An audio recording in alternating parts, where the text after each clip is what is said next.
Good afternoon students. ಎಲ್ಲರಿಗೆ ನನ್ನ ನಮಸ್ಕಾರಗಳು. ಶಿವಕುಮಾರ್ ಸೂರ್ಯವಂಶಿ ನಾನು ನಿಮಗೆ ಒನ್ಸ್ ಅಗೇನ್ ನಮಸ್ಕಾರಗಳು ಹೇಳ್ತೀನಿ. Good afternoon. ಆತ್ಮೀಯ ವಿದ್ಯಾರ್ಥಿಗಳೇ, ಇವತ್ತು ನಾವು ಸಮಾಜ ಅಧ್ಯಯನದ ಭಾಗದಲ್ಲಿ ನಾವು 4ನೇ ಪಾಠಕ್ಕೆ ಇವಾಗ ಬರ್ತಾ ಇದ್ದೀವಿ. ಅಂದರೆ ಕಳೆದ 3 ಪಾಠಗಳನ್ನು ನಾವು ಮುಗಿಸಿ ಈಗ ಇತಿಹಾಸದಲ್ಲಿ ನಾವು 4ನೇ ಪಾಠಕ್ಕೆ ಅಭ್ಯಾಸ ಮಾಡಲಿಕ್ಕೆ ನಾವು ಬರ್ತಾ ಇದ್ದೀವಿ. ವಿದ್ಯಾರ್ಥಿಗಳೇ, ನಿಮಗೆ ಇನ್ನೊಂದು ಸಾರಿ ಹೇಳೋದೇನೆಂದರೆ, ಪ್ರೆಸೆಂಟ್ ಕ್ಲಾಸ್ನಿಂದ ಕೊಡುವಂಥ ಪ್ರತಿಯೊಂದು ವಿಷಯಗಳು, ಪ್ರತಿಯೊಂದು ಪಾಠಗಳನ್ನು ನೀವು ಚೆನ್ನಾಗಿ ಅರ್ಥ ಮಾಡಿಕೊಂಡು ಓದಬೇಕು. 1 ಟೈಮ್ 2 ಟೈಮ್ 3 ಟೈಮ್ ನೀವು 4-5 ಸಾರಿ ಪ್ರತಿಯೊಂದು ಪಾಠಗಳು, ಸಮಾಜ ಅಂತಲೇ ಇಲ್ಲ, ವಿಜ್ಞಾನ, ಕನ್ನಡ, ಇಂಗ್ಲೀಷ್, ಗಣಿತ ಎಲ್ಲ ಪಾಠಗಳನ್ನು ತಾವು 4ರಿಂದ 5 ಸಾರಿ ಸರಿಯಾಗಿ ಮನಸ್ಸು ಕೊಟ್ಟು ಓದಿ ಎಲ್ಲ ವಿಷಯಗಳನ್ನು ನೀವು ಒಳ್ಳೆ ರೀತಿಯಲ್ಲಿ ಮನಸ್ಸಿನಲ್ಲಿ ಇಟ್ಟುಕೊಂಡು ಓದಿದರೆ ಇಲ್ಲಿ ಕೊಡುವಂಥ ಪಾಠಗಳು ಅಂದರೆ ಪ್ರೆಸೆಂಟ್ ಕ್ಲಾಸ್ನಲ್ಲಿ ಕೊಡುವಂಥ ನಿಮಗೆ ಪಾಠಗಳು ನಿಮ್ಮ ಮುಂದಿನ ಭವಿಷ್ಯ ಮತ್ತು ಮುಂದಿನ ಜೀವನಕ್ಕೆ, ಮುಂದಿನ ವಿದ್ಯಾಭ್ಯಾಸಕ್ಕೆ ಒಳ್ಳೆ ರೀತಿಯಲ್ಲಿ ಅನುಕೂಲವಾಗುತ್ತದೆ ಅಂಥೇಳಿ ನಾನು ಇನ್ನೊಂದು ಸಾರಿ ನಿಮಗೆ ಹೇಳೋಕ್ಕೆ ಇಷ್ಟಪಡ್ತಾನೆ. ಸೊ ಈಗ ನಾವು ಕಳೆದ 3 ಅಭ್ಯಾಸಗಳನ್ನು 3 ನಾವು ಪಾಠಗಳನ್ನು ಮುಗಿಸಿದ್ದೇವೆ. ಕಳೆದ ಪಾಠಗಳು ನಾವು ಹಲವು ಬದಲಾವಣೆಗಳನ್ನು ನಾವು ಕಾಣ್ತಾ ಇದ್ದೇವೆ. ಅಂದರೆ ಭಾರತಕ್ಕೆ ಯುರೋಪಿಯನ್ನರ ಆಗಮನ, ಅದರಲ್ಲಿ ವಿಶೇಷವಾಗಿ 4 ಜನರು ಬಂದಿದ್ದಾರೆ. ಒಂದು ಪೋರ್ಚುಗೀಸರು, ಡಚ್ಚರು, ಫ್ರೆಂಚರು ಮತ್ತು ಬ್ರಿಟಿಷರು. ಸೊ ಬರುತ್ತಾ ಕಾಲಮಾನ ದಿನ ಕಳೆದ ಹಾಗೆ 3 ಯುರೋಪಿಯನ್ನರು ಅಂದರೆ ಪೋರ್ಚುಗೀಸ್, ಡಚ್, ಫ್ರೆಂಚರು ಬಲಹೀನರಾಗಿ ಅವರು ಅಧಿಕಾರವನ್ನು ಕಳೆದುಕೊಳ್ಳುತ್ತಾರೆ. ಬಲಿಷ್ಠರಾದಂಥ ಇವರು ಬ್ರಿಟಿಷರು ತಮ್ಮ ಅಧಿಕಾರ ವ್ಯಾಪ್ತಿಯನ್ನು ಇಡೀ ದೇಶದ ತುಂಬೆಲ್ಲ ತನ್ನ ಒಂದು ವ್ಯಾಪ್ತಿಯ ಮೂಲಕ, ತಮ್ಮ ಒಂದು ಚಳವಳಿ, ತಮ್ಮ ಒಂದು ನೀತಿಗಳ ಮೂಲಕವಾಗಿ ಅವರು ಅತಿ ಚಾಣಾಕ್ಷತನದಿಂದ ಇಡೀ ದೇಶವನ್ನು ತನ್ನ ಅಧೀನದಲ್ಲಿ ಅಧಿಕಾರವನ್ನು ತೆಗೆದುಕೊಂಡಿದ್ದಾರೆ. 2ನೇ ಪಾಠದಲ್ಲಿ ನಾವು ಬಂದಂಥ ಕೆಲವು ವೈಸ್ರಾಯ್ಗಳನ್ನು, ಅವರು ತಂದೆಯ ಆಡಳಿತ ಪರಿಣಾಮಗಳನ್ನು ನೋಡಿದ್ದೇವೆ. 3ನೇ ಅಧ್ಯಾಯದಲ್ಲಿ ಕೂಡ ನಾವು ನಿನ್ನೆ ಮೊನ್ನವರೆಗೂ ಕೂಡ ನಾವು ಭೂಕಂದಾಯ ನೀತಿಗಳು, ಶಿಕ್ಷಣ ನೀತಿಗಳು, ಸೈನಿಕ ಪದ್ಧತಿ, ಹೀಗೆ ಹಲವು ಪದ್ಧತಿಗಳನ್ನು ಬ್ರಿಟಿಷರು ತಂದಂಥ ಎಲ್ಲ ಪದ್ಧತಿಗಳ ಬಗ್ಗೆ, ಕಾಯ್ದೆಗಳ ಬಗ್ಗೆ, ಭಾರತೀಯ ಪರಿಷತ್ ಕಾಯ್ದೆಗಳು, ಪಿಟ್ಸ್ ಕಾಯ್ದೆಗಳು, ಹೀಗೆ ನಾವು ಎಲ್ಲ ಕಾಯ್ದೆಗಳು ನಿನ್ನೆವರೆಗೆ ನಾವು ಅಭ್ಯಾಸ ಮಾಡಿದ್ದೇವೆ. ಸೊ ಈಗ ನಾವು 4ನೇ ಅಧ್ಯಾಯಕ್ಕೆ ಬರುವಾಗ ಇಲ್ಲಿ ಒಂದು ಹೊಸ ವಿಷಯವನ್ನು ನಾವು ನೋಡ್ತಾ ಇದ್ದೇವೆ. ಏನಂದರೆ ಪಾಠದ ಹೆಸರು ಮೈಸೂರಿನ ಒಡೆಯರು. ಮೈಸೂರಿನ ಒಡೆಯರು.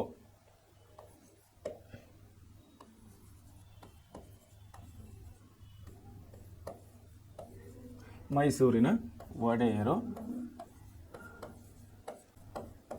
ಹಾಗೂ ಕರ್ನಾಟಕದಲ್ಲಿ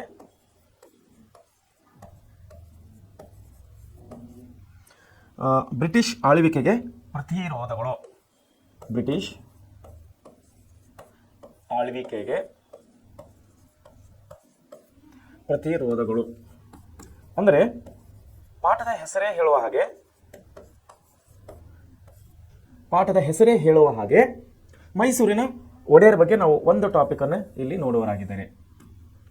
ಆಮೇಲೆ ಕರ್ನಾಟಕದಲ್ಲಿ ಬ್ರಿಟಿಷರ ಆಳ್ವಿಕೆಗೆ ಪ್ರತಿರೋಧಗಳು ಅಂದರೆ ವಿರೋಧಗಳು, ಯಾವ್ಯಾವ ರೀತಿ ನಮ್ಮ ಸ್ಥಳೀಯ ಅರಸರು, ನಮ್ಮ ಪ್ರಜೆಗಳು ಯಾವ್ಯಾವ ರೀತಿ ಬ್ರಿಟಿಷರಿಗೆ ಪ್ರತಿರೋಧವನ್ನು ಒಡ್ಡುತ್ತಾ ಬಂದರು, ಯಾವ್ಯಾವ ರೀತಿ ಅವರ ಅಧಿಕಾರಕ್ಕೆ, ಬ್ರಿಟಿಷರ ಅಧಿಕಾರಕ್ಕೆ ವಿರೋಧವನ್ನು ವ್ಯಕ್ತಪಡಿಸ್ತಾ ಬಂದವರು ಅನ್ನುವಂಥ ವಿಷಯದಲ್ಲಿ ನಾವು ಇವತ್ತು ಪಾಠವನ್ನು ಅಭ್ಯಾಸ ಮಾಡುವರಾಗಿದ್ದೇವೆ.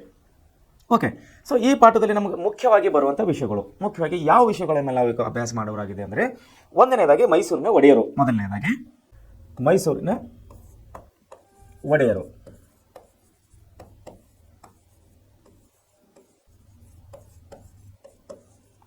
ಮೈಸೂರಿನ ಒಡೆಯರು.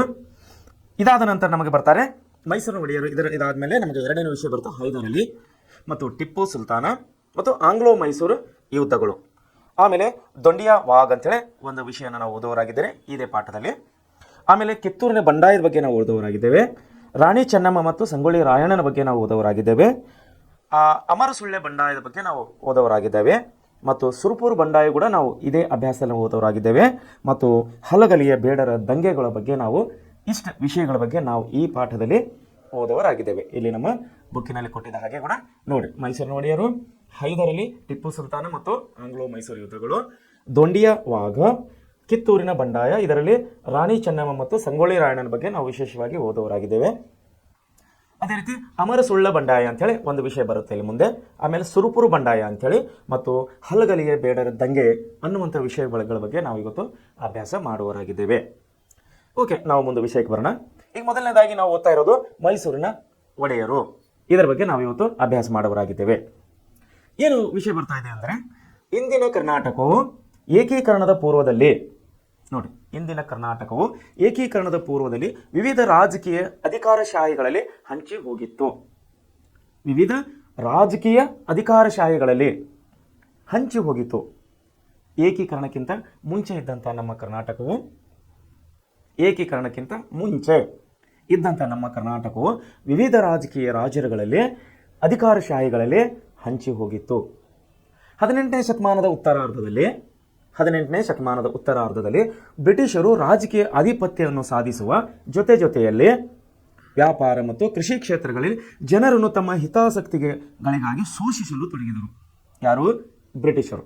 18ನೇ ಶತಮಾನದ ಉತ್ತರಾರ್ಧದಲ್ಲಿ ಏನಾಗಿತ್ತಂದ್ರೆ, ಬ್ರಿಟಿಷರು ರಾಜಕೀಯ ಆಧಿಪತ್ಯವನ್ನು ಸಾಧಿಸುವ ಬಲದಲ್ಲಿ, ಅದರ ಒಂದು ಹಿತದಲ್ಲಿ ಮುಂದೆ ಏನು ಮಾಡ್ತಾ ಇದ್ದಾರೆ ಅಂದರೆ, ಜೊತೆಯಲ್ಲಿ ವ್ಯಾಪಾರ ಮತ್ತು ಕೃಷಿ ಕ್ಷೇತ್ರಗಳಲ್ಲಿ ತಮ್ಮ ಹಿತಾಸಕ್ತಿಗಳಿಗಾಗಿ, ಅಂದರೆ ಅವರಿಗೆ ಬೇಕಾಗುವ ಹಾಗೆ ನಮ್ಮ ಕೃಷಿ ಕಾರ್ಮಿಕರನ್ನು ಮತ್ತು ನಮ್ಮ ವ್ಯಾಪಾರಸ್ಥರನ್ನು ಅವರು ಶೋಷಿಸಲು, ಅಂದರೆ ಅವರಿಗೆ ಕಾಡುವ ಹಾಗೆ, ಅವರಿಗೆ ಕೆಟ್ಟದಾಗುವ ಹಾಗೆ ಅವರು ನೋಡ್ಕೊತಾ ಇದ್ದವರು. ಯಾರು? ಬ್ರಿಟಿಷರು. ಅಲ್ಲಿ ಕೊಟ್ಟಿದ್ದಾರೆ ನೋಡಿ, ವ್ಯಾಪಾರ ಮತ್ತು ಕೃಷಿ ಕ್ಷೇತ್ರಗಳಲ್ಲಿ ಜನರನ್ನು ತಮ್ಮ ಹಿತಾಸಕ್ತಿಗಾಗಿ, ಅಂದರೆ ಅವರ ಒಳ್ಳೆಯದಕ್ಕಾಗಿ ನಮ್ಮವರನ್ನು ಇವರು ಶೋಷಿಸಲು ತೊಡಗಿದರು. ಈ ಶೋಷಣೆಗಳು ಕರ್ನಾಟಕವು ಸೇರಿದಂತೆ ವಿವಿಧ ಭಾಗಗಳಲ್ಲಿ ಅಸ್ಥಿರತೆಯನ್ನು ಸೃಷ್ಟಿಸಿದವು. ಅಸ್ಥಿರತೆ ಅಂದರೆ ಏನಿದು? ಅಸ್ಥಿರತೆ ಸ್ಥಿರವಾದದ್ದು, ಅದರ ವಿರೋಧ ಪದ ಸ್ಥಿರ, ವಿರೋಧ ಅಸ್ಥಿರ. ಅಂದರೆ ಸ್ಥಿರವಾಗಿ ಅಂದ್ರೆ ಒಳ್ಳೆಯ ರೀತಿಯಲ್ಲಿ ನಡೆಯುವಂಥ ಕೆಲಸಕ್ಕೆ ನಾವು ಸ್ಥಿರವಾದಂಥ ಕೆಲಸ ಅಂತೇಳಿ ಕರಿತೀವಿ. ಅಸ್ಥಿರವಾದಂಥ ಅಂದ್ರೇನು? ಒಳ್ಳೆಯ ರೀತಿಯಲ್ಲಿ ನಡೆಯದ ಹಾಗೆ, ಸುವ್ಯವಸ್ಥಿತವಾಗಿ ನಡೆಯದ ಹಾಗೆ ಯಾವ ಕೆಲಸ ನಡೀತದ ಅದಕ್ಕೆ ನಾವು ಅಸ್ಥಿರ ಅಂತೇಳಿ ನಾವು ಕರಿತೀವಿ. ಸೊ ಇಲ್ಲಿ ನಡೀತದೆ ಈ ಶೋಷಣೆ ಆಗೋದರಿಂದ ಬ್ರಿಟಿಷರು ನಮ್ಮ ಕೃಷಿ ಮತ್ತು ವ್ಯಾಪಾರಸ್ಥರನ್ನು ಶೋಷಿಸುವುದರಿಂದ ಅಸ್ಥಿರತೆ ಏನಾಗ್ತದೆ, ಇಲ್ಲಿ ಕರ್ನಾಟಕ ಸೇರಿದಂತೆ ವಿವಿಧ ಭಾಗಗಳಲ್ಲಿ ಅಸ್ಥಿರತೆಯನ್ನು ಸೃಷ್ಟಿಯಾಗ್ತಾ ಇದೆ. ಅಂದರೆ ಅವರಿಗೆ ಕಂಟ್ರೋಲಿಂಗ್ ಆಗ್ತಾ ಇಲ್ಲ. ದೇಶಿ ರಾಜರು ಮತ್ತು ರಾಜಕೀಯ ಅಸ್ಥಿರತೆಯನ್ನು ಅನುಭವಿಸತೊಡಗಿದರು. ದೇಶೀಯ ರಾಜರು ಅಂದರೆ ಯಾರು? ನಮ್ಮ ಸ್ಥಳೀಯ ರಾಜರು. ಇದರಿಂದ ಕರ್ನಾಟಕದ ಬಹುತೇಕ ಭಾಗಗಳು ಬ್ರಿಟಿಷರ ವಿರುದ್ಧ ಬಂಡೇಳಲು ಆರಂಭಿಸಿದರು.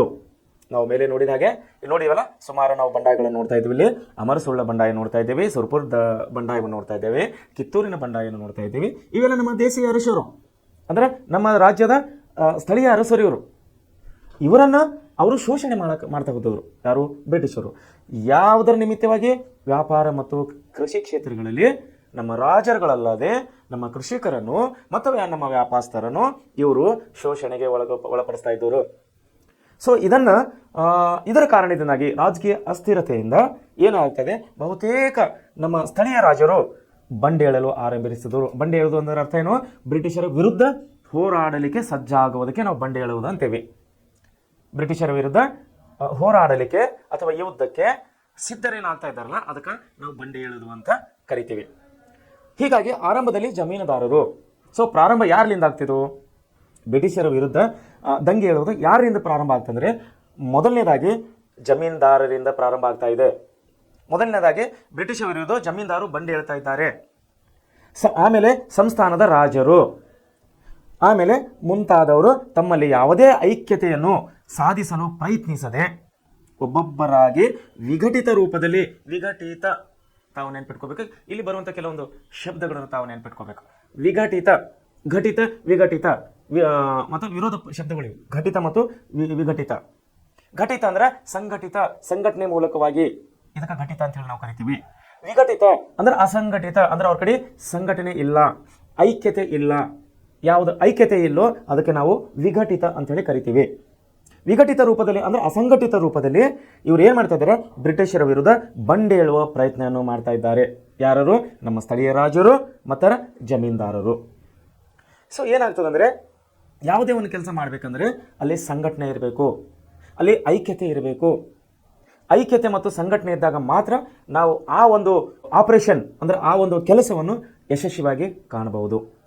ಎಲ್ಲಿ ಸಂಘಟನೆ ಇರುವುದಿಲ್ಲವೋ, ಎಲ್ಲಿ ಐಕ್ಯತೆ ಇರುವುದಿಲ್ಲವೋ ಆ ಕೆಲಸವನ್ನು ಯಶಸ್ವಿ ಆಗಲಿಕ್ಕೆ ಸಾಧ್ಯವೇ ಇಲ್ಲ. ಇದನ್ನೇ ಇಲ್ಲಿ ಬ್ರಿಟಿಷರ ವಿರುದ್ಧ ಕೂಡ ಅದೇ ಆಗ್ತಾ ಇದೆ. ನಮ್ಮ ರಾಜ್ಯದಲ್ಲಿ ಸಂಘಟನೆ ಇಲ್ಲ, ನಮ್ಮ ದೇಶೀಯ ರಾಜ್ಯಗಳಲ್ಲಿ ಐಕ್ಯತೆ ಇಲ್ಲ. ಆದರೂ ಕೂಡ ಇವರು ಬ್ರಿಟಿಷರ ವಿರುದ್ಧ ದಂಡೆತ್ತಿ ಹೋಗಲಿಕ್ಕೆ ಏನು ಮಾಡ್ತಾ ಇದ್ದಾರೆ? ವಿಫಲ ಪ್ರಯತ್ನವನ್ನು ಮಾಡ್ತಾ ಇದ್ದಾರೆ. ಸೊ ಮುಂದೆ ನಾವು ನೋಡೋಣ ಏನಾಗ್ತಾ ಇದೆ. ಮೊದಲನೇದಾಗಿ ಮೈಸೂರಿನ ಒಡೆಯರು. ಮೊದಲನೇದಾಗಿ ನಮ್ಮ ಪಠ್ಯ ಪುಸ್ತಕದಲ್ಲಿ ಕೊಟ್ಟಿದ ಹಾಗೆ ಮೈಸೂರಿನ ಒಡೆಯರು 1939ರಿಂದ 1947ರವರೆಗೆ 1399ರಿಂದ 1947ವರೆಗೆ ಮೈಸೂರಿನ ಅರಸರು ಅಂದರೆ ಮೈಸೂರಿನ ಮನೆತನ, ಮೈಸೂರು ರಾಜರು, ಮೈಸೂರಿನ ವಂಶಸ್ಥರು ಇಲ್ಲಿ ಆಡಳಿತವನ್ನು ನಡೆಸ್ತಾ ಇದ್ದಾರೆ ಸುದೀರ್ಘವಾದಂಥ ಸಮಯದಲ್ಲಿ. ಸೊ ಏನಾಗ್ತದೆ ಇಲ್ಲಿ, ವಿಜಯನಗರ ಸಾಮ್ರಾಜ್ಯದ ಪತನದ ನಂತರ ನೋಡ್ರಿ, ಲಕ್ಷ್ಯ ಕೊಟ್ರಿ ಮಕ್ಕಳೆಲ್ಲರೂ, ವಿಜಯನಗರ ಸಾಮ್ರಾಜ್ಯದ ನಂತರ ತಲೆ ಎತ್ತಿ ಅದರ ಸಂಪ್ರದಾಯಗಳನ್ನು ಮುಂದುವರಿಸಿ ಕಳೆದು ಹೋದ ಕರ್ನಾಟಕದ ಘನತೆಯನ್ನು ಸ್ಥಾಪಿಸಿದ ರಾಜ್ಯವೇ ಮೈಸೂರು. ಏನು ಕೊಡ್ತಾ ಇದ್ದಾರೆ ಇಲ್ಲಿ, ವಿಜಯನಗರ ಸಾಮ್ರಾಜ್ಯದ ನಂತರ, ವಿಜಯನಗರ ಸಾಮ್ರಾಜ್ಯ ನಮ್ಮ ಕರ್ನಾಟಕದಲ್ಲಿ, ನಮ್ಮ ದೇಶದಲ್ಲಿ ಒಂದು ಪ್ರಮುಖವಾದಂಥ ಸಾಮ್ರಾಜ್ಯ. ಈ ಸಾಮ್ರಾಜ್ಯ ಏನಾಯಿತು, ಪತನವಾಗಿತ್ತು. ಅಂದರೆ ವಿರೋಧದ ಒಂದು ಯುದ್ಧದಲ್ಲಿ ಸೋತು ಹೋಗಿದ್ದರು. ಇವರ ಮನೆತನ ಪತನವಾಗಿತ್ತು. ಪತನವಾದ ನಂತರ ಮೈಸೂರಿನ ಅರಸರು ತಲೆ ಎತ್ತಿದರು. ಅವ್ರು ಯಾವ ರೀತಿ ತಲೆ ಎತ್ತಿದರು ಅಂದ್ರೆ, ಅದರ ಸಂಪ್ರದಾಯಗಳು ಅಂದರೆ ಯಾರದ ಸಂಪ್ರದಾಯಗಳು, ವಿಜಯನಗರ ಸಾಮ್ರಾಜ್ಯದ ಸಂಪ್ರದಾಯಗಳು ಮುಂದುವರಿಸಿಕೊಂಡು ಕಳೆದುಕೊಂಡಂತಹ ಕರ್ನಾಟಕದ ಘನತೆಯನ್ನು ಸ್ಥಾಪಿಸಿದ ರಾಜ್ಯವೇ ಮೈಸೂರು ರಾಜ್ಯ. ಇಲ್ಲೇನಾಗ್ತದೆ ಅಂದರೆ, ಮೈಸೂರು ನಗರದ ಬಳಿ ಹದಿನಾಡು ಎಂಬ ಪಾಳೆಯಪಟ್ಟಿನಲ್ಲಿ ಶ್ರೀರಂಗಪಟ್ಟಣದ ಮಾಂಡಲಿಕನಿಗೆ ಅಧೀನನಾಗಿ ಚಾಮರಾಜ್ ಎಂಬುವನು ಆಳುತ್ತಿದ್ದನು. ಇತಿಹಾಸನ ನಾವು ಸ್ವಲ್ಪ ಡೀಪ್ ಆಗಿ ಹೋಗಬೇಕು, ಸ್ವಲ್ಪ ನಾವು ಆಳವಾಗಿ ಹೋಗಬೇಕದು. ಯಾಕಂದರೆ ವಿಷಯಗಳು, ಈ ಅರಸರ ಹೆಸರುಗಳು, ಇಸ್ವಿಗಳು, ಪ್ರದೇಶದ ಹೆಸರುಗಳು, ಇವು ಮುಂದಿನ ನಿಮ್ಮ ಜೀವನಕ್ಕೆ, ಮುಂದಿನ ನಿಮ್ಮ ವಿದ್ಯಾಭ್ಯಾಸಕ್ಕೆ ತುಂಬ ಅಮೂಲ್ಯವಾಗಿವೆ.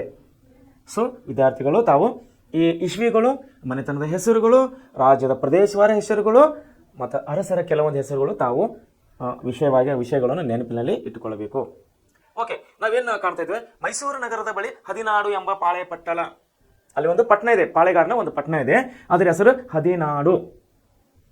ಅದು ಎಲ್ಲಿದೆ ಅಂದ್ರೆ, ಅದು ಶ್ರೀರಂಗಪಟ್ಟಣದ ಮಾಂಡಲಿಕನಿಗೆ, ಅಂದ್ರೆ ಶ್ರೀರಂಗಪಟ್ಟಣದಲ್ಲಿದ್ದಂತಹ ಮಾಂಡಲಿಕ ಅರಸನಿಗೆ, ಅಂದ್ರೆ ಒಬ್ಬ ಸಣ್ಣ ಮಾಂಡಲಿಕ ಅಂದ್ರೆ ಒಂದು ಸ್ಥಾನಿಕ ರಾಜ ಅಂದಂಗೆ, ಅಂದ್ರೆ ಅಧೀನ ರಾಜ ಅಂತೇಳಿ ನಾವು ಕರಿತೀವಿ. ಒಂದು ಸಣ್ಣ ಪ್ರಮಾಣದ ಅವನಿಗೆ ಒಂದು ಪ್ರದೇಶ ಕೊಟ್ಟಿರ್ತಾರೆ, ಇಷ್ಟು ಪ್ರದೇಶ ಉಸ್ತುವಾರಿಯನ್ನು ನೀನು ನೋಡ್ಕೊಪ್ಪ ಅಂತ ಕೊಟ್ಟಿರ್ತಾರೆ. ಅವರ ಮೇಲೆ ಒಬ್ಬ ರಾಜ, ದೊಡ್ಡ ರಾಜ ಬೇರೆಯವನಿರ್ತಾನೆ, ಅವನಿಗೆ ಮಾಂಡಲಿಕ ರಾಜ ಅಂತೇಳಿ ನಾವು ಕರಿತೀವಿ, ಅಂದ್ರೆ ಅಧೀನ ರಾಜ ಅಂತೇಳಿ ನಾವು ಕರಿಬಹುದು.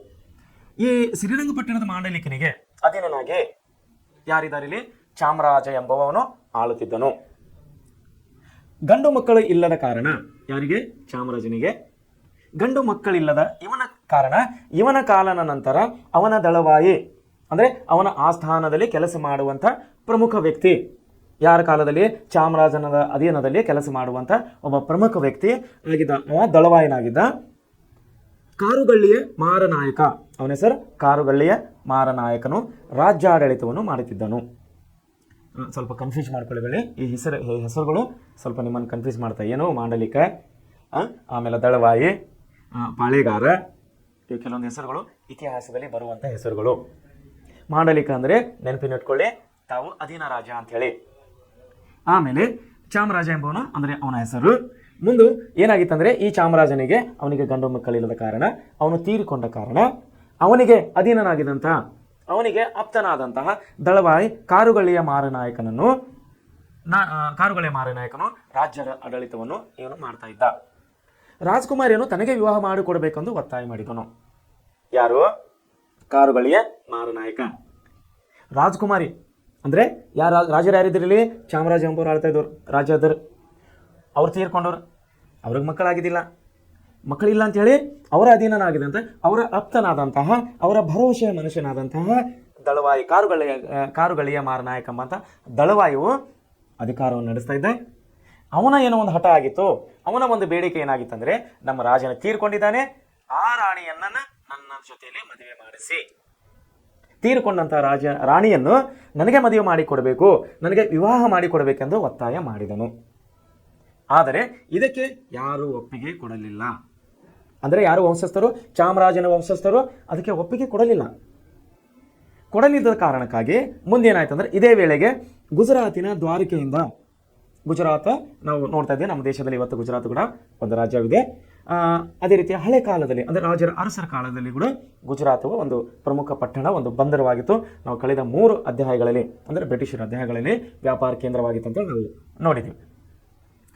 ಸೊ ಗುಜರಾತಿನ ದ್ವಾರಕೆಯಿಂದ ಅಂದರೆ ದ್ವಾರಕೆ ಅಂದರೆ ಅಲ್ಲಿದ್ದಂಥ ಒಂದು ಪ್ರಮುಖವಾದಂಥ ಪ್ರದೇಶ, ಅದರ ಹೆಸರು ದ್ವಾರಕೆ.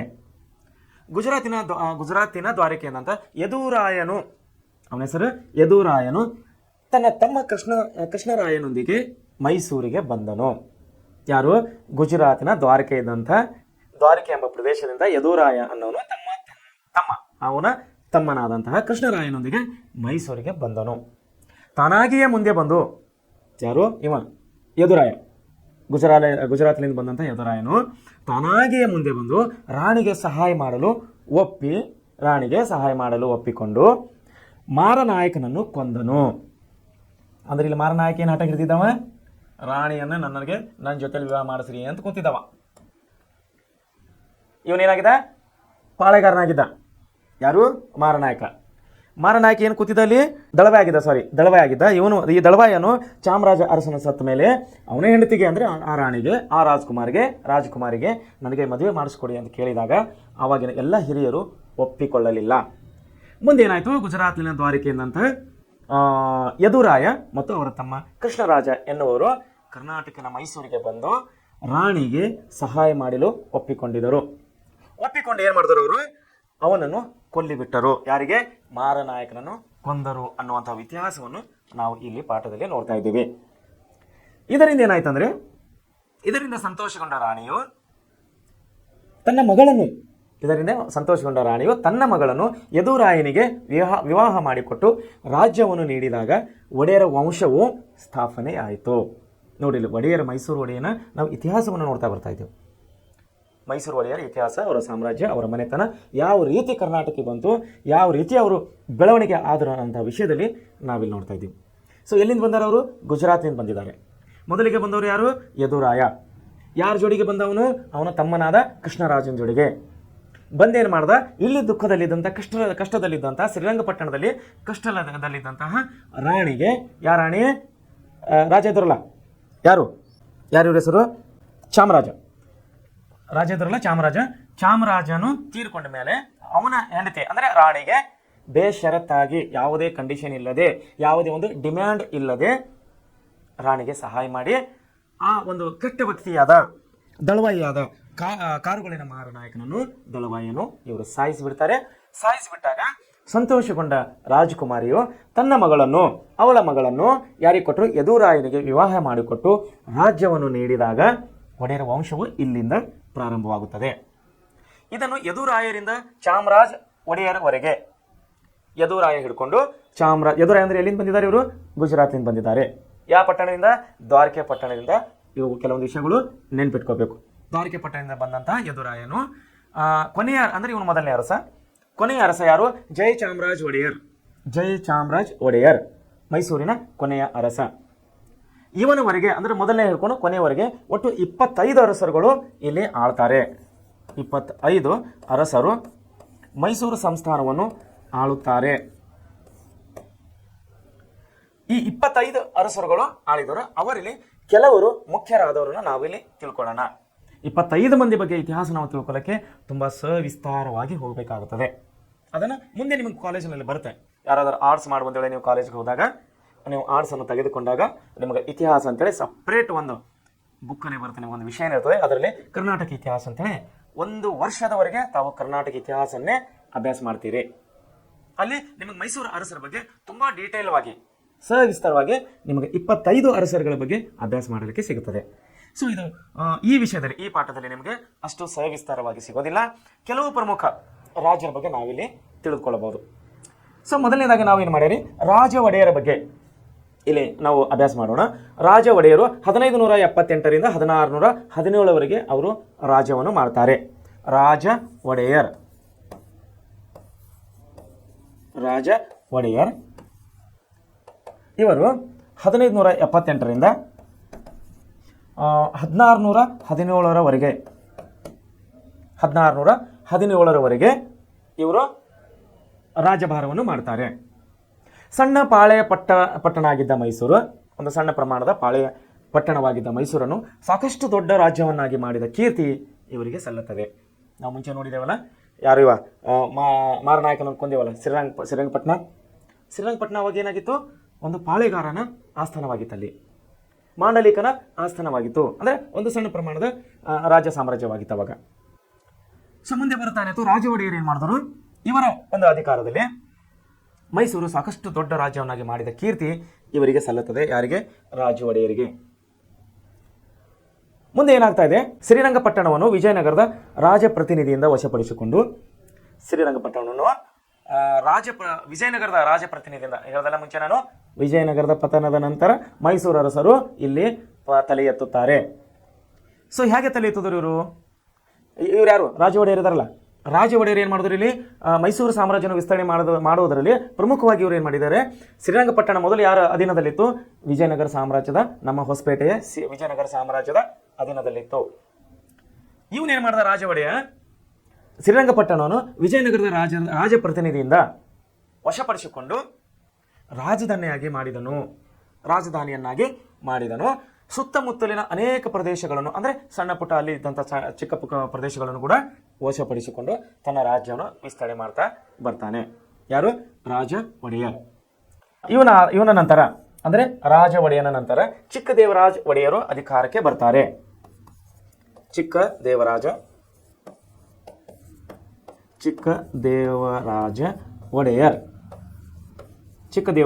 ಒಡೆಯರು ಅಧಿಕಾರಕ್ಕೆ ಬರ್ತಾರೆ. ಯಾರ ನಂತರ? ರಾಜ ಒಡೆಯರ ನಂತರ. ಇವರು 1831ರಿಂದ 1881ರವರೆಗೆ ಅಧಿಕಾರವನ್ನು ನಡೆಸ್ತಾರೆ. ಇದಿಲ್ಲ, ಅದು ಕಮಿಷನರ್ಗಳ ಆಡಳಿತ.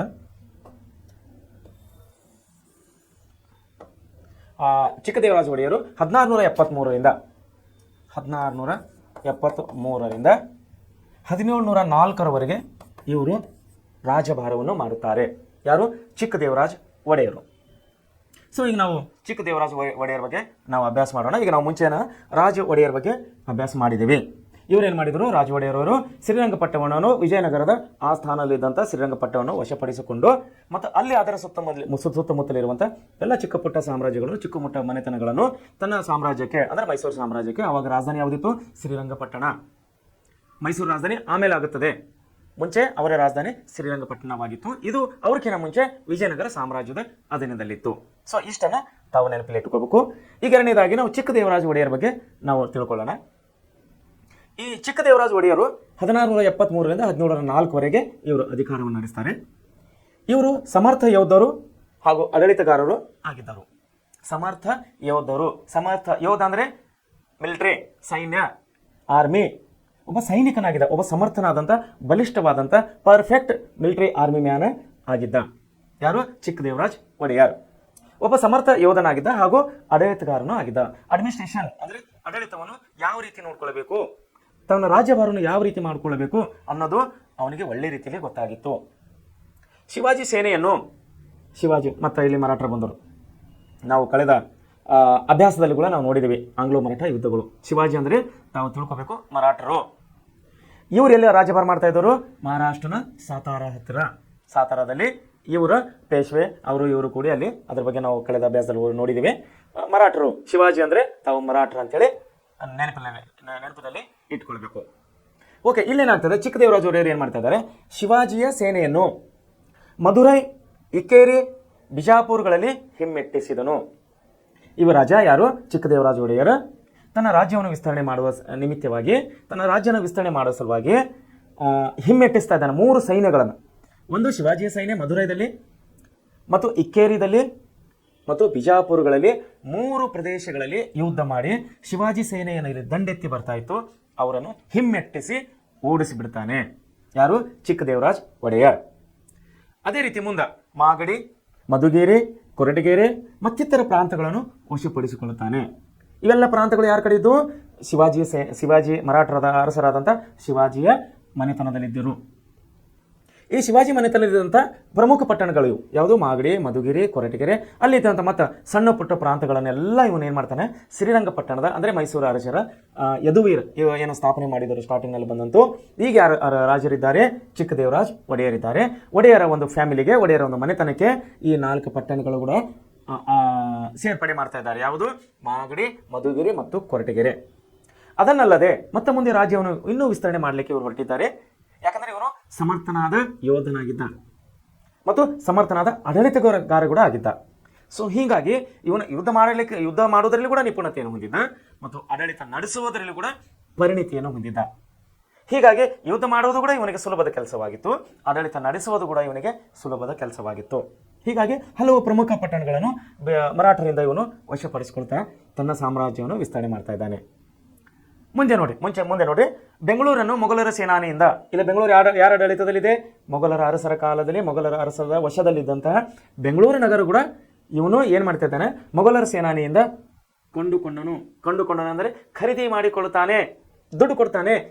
ಈ ಪ್ರದೇಶಕ್ಕೆ ಇಷ್ಟು ದುಡ್ಡು ಅಂತೇಳಿ ಒಂದು ಬೆಲೆ ಕಟ್ಟಿ ಆ ದುಡ್ಡು ಕೊಟ್ಟು ಮೊಘಲರನ್ನು ಇಲ್ಲಿಂದ ಓಡಿಸ್ತಾನೆ. ಮೊಘಲರಿಂದ ಆ ಪ್ರದೇಶವನ್ನು ಖರೀದಿ ಮಾಡಿಕೊಂಡು ಅವರನ್ನು ಇಲ್ಲಿದು ಓಡಿಸ್ತಾನೆ. ಯಾವ ನಗರವನ್ನು ಖರೀದಿ ಮಾಡಿಕೊಳ್ತಾ ಇದ್ದಾರೆ? ಬೆಂಗಳೂರು ನಗರ. ಬೆಂಗಳೂರು ನಗರವನ್ನು ಕೊಂಡುಕೊಂಡು ಇವರಿಗೆ ಕರ್ನಾಟಕದ ಕವಿ ಚಕ್ರವರ್ತಿ, ಅಪ್ರತಿಮ ವೀರ, ತೆಂಕಣ ರಾಜ, ನವಕೋಟಿ ನಾರಾಯಣ ಎಂಬ ಬಿರುದುಗಳಿದ್ದವು. ಇವರಿಗೆ ಪ್ರಮುಖವಾದಂತಹ ಬಿರುದುಗಳನ್ನು ಕೊಟ್ಟಿದ್ದಾರೆ. ಇಲ್ಲಿ ಏನೇನಿದ್ದು ಅವರಿಗೆ? ಕರ್ನಾಟಕದ ಕವಿ ಚಕ್ರವರ್ತಿ, ಅಪ್ರತಿಮ ವೀರ, ತೆಂಕಣ ರಾಜ, ನವಕೋಟಿ ನಾರಾಯಣ ಎಂಬ ಪ್ರಮುಖವಾದ ಬಿರುದುಗಳಿಂದ ಇವನಿಗೆ ಚಿಕ್ಕದೇವರಾಜ ಒಡೆಯರಿಗೆ ಕರೀತಾ ಇದ್ದರು. ಆಡಳಿತದಲ್ಲಿ ನೆರವು ನೀಡಲು ಒಂದು ಸಚಿವ ಸಂಪುಟ ಅಂದರೆ ಅಠಾರ ಕಚೇರಿ ಅಂತೀವಿ ನಾವು ಅವತ್ತಿನ ಕಾಲದಲ್ಲಿ. ಅಠಾರ ಕಚೇರಿ ಆಡಳಿತದಲ್ಲಿ ಸಹಾಯವಾಗಲಿಕ್ಕೆ ಇವನು ಒಂದು ಸಂಪುಟ ಸಮಿತಿಯನ್ನು ರಚನೆ ಮಾಡ್ತಾನೆ. ಅದಕ್ಕೆ ನಾವು ಅಠಾರ ಕಚೇರಿ ಅಂತೇಳಿ ಕರಿತೇವೆ ನಾವು. ಅಂಚೆ ವ್ಯವಸ್ಥೆಯು ಅಂದರೆ ಪೋಸ್ಟ್ ಆಫೀಸ್ ಇವಾಗಿದೆಯಲ್ಲ, ನಾವು ಯಾವುದೇ ಒಂದು ರಿಲೇಷನ್ಗೆ, ಯಾವುದೊಂದು ಆಫೀಸ್ಗೆ, ಯಾವುದೇ ನೌಕರಿಗೆ ಅರ್ಜಿ ಹಾಕಬೇಕಂದ್ರೆ ನಾವು ಏನು ಮಾಡ್ತೀವಿ? ಪೋಸ್ಟ್ ಮಾಡ್ತೀವಿ. ಅಪ್ಲಿಕೇಶನ್ ಅನ್ನೋದು ಪೋಸ್ಟ್ ಮಾಡ್ತೀವಿ. ಆ ಪೋಸ್ಟ್ ಸರ್ವಿಸ್ ಅಂದರೆ ಅಂಚೆ ಕಚೇರಿ ಸರ್ವಿಸ್ ಅನ್ನು ಪ್ರಾರಂಭವಾಗಿದ್ದು ಇವನ ಕಾಲದಲ್ಲಿ, ಚಿಕ್ಕದೇವರಾಜ ಒಡೆಯರನ ಕಾಲದಲ್ಲಿ. ಸೊ ನಾವು ಮೈಸೂರು ಅರಸರ ಕಾಲದಲ್ಲಿ ಹಲವು ಬದಲಾವಣೆಗಳನ್ನು ಕಾಣ್ತಾ ಇದ್ದೇವೆ, ಹಲವು ಆಧುನಿಕವಾದಂತಹ ಪ್ರಯೋಗಗಳನ್ನು ನಾವಿಲ್ಲಿ ಕಾಣ್ತಾ ಇದ್ದೇವೆ. ಈಗ ನಾವು ಅಂಚೆ ಕಚೇರಿಯನ್ನು, ಅಂಚೆ ಸೇವೆಯನ್ನು ಪ್ರಾರಂಭವಾಗಿದ್ದು ಚಿಕ್ಕದೇವರಾಜ ಒಡೆಯರ ಕಾಲದಲ್ಲಿ ನಾವು ನೋಡ್ತಾ ಇದ್ದೇವೆ. ನೋಡಿ ಮುಂದೆ ಏನಾಗುತ್ತೆ, ಅಂಚೆ ವ್ಯವಸ್ಥೆ ಇವರ ಕಾಲದಲ್ಲಿ ಪ್ರಾರಂಭವಾಯಿತು. ಮತ್ತೇನಾಗ್ತದೆ ಇವರ ಕಾಲದಲ್ಲಿ? ಕಾವೇರಿ ನದಿ ಗೊತ್ತಲ್ಲ ನಿಮಗೆಲ್ಲ, ದಕ್ಷಿಣದಲ್ಲಿ, ನಮ್ಮ ಕರ್ನಾಟಕದ ದಕ್ಷಿಣ ಭಾಗದಲ್ಲಿ ತುಂಬಿ ತುಳುಕಿ ಹರಿಯುವಂಥ ಕನ್ನಡ ನಾಡಿಯ ಒಂದು ನೀರು ಉಣಿಸುವಂಥ, ಒಂದು ದಾಹ ಉಣಿಸುವಂಥ ನದಿ, ಪ್ರಮುಖವಾದಂಥ ನಮ್ಮ ದೇಶದಲ್ಲಿ ಒಂದು ಪ್ರಮುಖವಾದಂಥ ನದಿ ಕಾವೇರಿ ನದಿ. ಈ ಕಾವೇರಿ ನದಿಗೆ ಒಂದು ಆಣೆಕಟ್ಟು ಕಟ್ಟಿ ಚಿಕ್ಕದೇವರಾಜ ನಾಲೆ ಮತ್ತು ದೊಡ್ಡ ದೇವರಾಜ ನಾಲೆ ಎಂಬ 2 ಕಾಲುವೆಗಳನ್ನು ನಿರ್ಮಿಸಿ ಅನೇಕ ಪ್ರದೇಶಗಳಿಗೆ ನೀರಾವರಿ ಸೌಲಭ್ಯವನ್ನು ದೊರೆಯಂತೆ ಈ ಅರಸ ಅಂದರೆ ಚಿಕ್ಕದೇವರಾಜ ಒಡೆಯರು ಇಲ್ಲಿ ಮಾಡ್ತಾ ಇದ್ದಾರೆ. ತಿರುಮಲಾಚಾರ್ಯ, ಸಂಚಿ ಹೊನ್ನಮ್ಮ ಮುಂತಾದ ಅನೇಕ ಕವಿಗಳಿಗೆ ಮತ್ತು ಪಂಡಿತರಿಗೆ ಇವರು ಆಶ್ರಯವನ್ನು ಕೊಟ್ಟಿದ್ದರು. ಅಂದರೆ ಹಿಂದಿನ ಕಾಲದಲ್ಲಿ, ರಾಜರ ಕಾಲದಲ್ಲಿ ಇಲ್ಲಿ ಏನಾಗುತ್ತದೆ, ಕಾವೇರಿ ನದಿಗೆ ಅಡ್ಡಲಾಗಿ 2 ನಾಲೆಗಳನ್ನು ಇಲ್ಲಿ ಕಟ್ಟಲಾಗ್ತಾ ಇದೆ. ಒಂದರ ಹೆಸರು ಚಿಕ್ಕದೇವರಾಜ ಮತ್ತು ಇನ್ನೊಂದರ ಹೆಸರು ದೊಡ್ಡ ದೇವರಾಜ ಎಂಬಂಥ 2 ನಾಲೆಗಳನ್ನು, ಕೆನಾಲ್ಗಳನ್ನು ಕಾವೇರಿ ನದಿಗೆ ಅಡ್ಡಲಾಗಿ ಕಟ್ಟಿ ಅಲ್ಲಿಂದ ಶೇಖರಣೆಯಾದಂಥ ನೀರನ್ನು ಕೃಷಿಕರಿಗೆ ಅಂದರೆ ರೈತರ ಭೂಮಿಗಳಿಗೆ ನೇರವಾಗಿ ಒಕ್ಕಲತನಕ್ಕೆ ಅಂದರೆ ಕೃಷಿಗೆ ಇವರು ಸಹಾಯ ಮಾಡ್ತಾ ಇದ್ದಾರೆ. ಇದರಿಂದ ಆ ಪ್ರದೇಶವು ಸಂಪೂರ್ಣವಾಗಿ ಸಂಪದ್ಭರಿತ ಆಗ್ತಾ ಇದೆ. ಕೇವಲ ರೈತರಿಗೆ ಅಲ್ಲದೆ ಇವರು ಅನೇಕ ಕಲಾವಿದರಿಗೆ ಆಶ್ರಯವನ್ನು ಕೊಟ್ಟಿದ್ದಾರೆ. ಹಿಂದಿನ ಕಾಲದಲ್ಲಿ ಎಲ್ಲ ಕಲಾವಿದರಿಗೆ ರಾಜರು ತಮ್ಮ ಆಸ್ಥಾನದಲ್ಲಿ ಆಶ್ರಯವನ್ನು ಕೊಡ್ತಾ ಇದ್ದರು, ಪ್ರೋತ್ಸಾಹವನ್ನು ಕೊಡ್ತಾ ಇದ್ದರು, ಕಲೆಗೆ ಪ್ರೋತ್ಸಾಹವನ್ನು ಕೊಡ್ತಾ ಇದ್ದರು. ಸೊ ಇದರ ನಿಮಿತ್ತವಾಗಿ ಯಾರ್ಯಾರು ಇಲ್ಲಿ ಆಶ್ರಯ ಪಡೆದರು ಈ ರಾಜರ ಹತ್ರ ಅಂದರೆ ಚಿಕ್ಕದೇವರಾಜ ಒಡೆಯರ ಹತ್ರ ಅಂದರೆ ತಿರುಮಲಾಚಾರ್ಯರು ಮತ್ತು ತಿರುಮಲಾರ್ಯ, ಸಂಚಿ ಹೊನ್ನಮ್ಮ ಮುಂತಾದ ಅನೇಕ ಕವಿಗಳಿಗೆ ಮತ್ತು ಪಂಡಿತರಿಗೆ ಇವರು ಆಶ್ರಯವನ್ನು ಕೊಟ್ಟಿದ್ದರು.